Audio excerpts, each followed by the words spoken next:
Oh my God, ये देखिए भाई लोग, ये फरवरी के ठंड के महीने में ये हिमालय से कूलिंग कूलिंग हवा भाई। ओ माय गॉड, ओ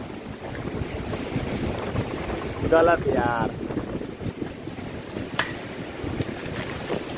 देखिए भाई लोग, मेरा घर बन गया है। अब इसको ढला उला गया छत, तो पेंटिंग उंटिंग होगा लगातार। बारिश भी होने लगा यार, गलत भाई।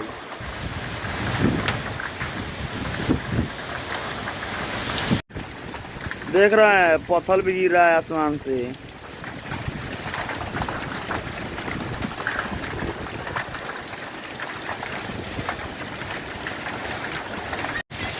मौसम तो काफी खराब हो गया भाई, यहाँ पे पत्थर भी गिर रहा है। ओहो, अरे भाई गलत।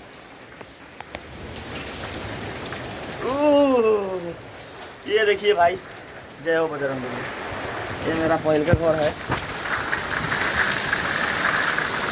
आप तो काफ़ी वीडियो में देखे हुए होंगे। और नया घर बन रहा है, उसके बाद तो सब ठीक हो जाएगा। भाई इस चैनल को आप लोग सब्सक्राइब कीजिए, मेरा ब्लॉगिंग चैनल है। इससे हर सारा अपडेट हम लोग जो भी करेंगे डालेंगे। ओह ठीक है भाई।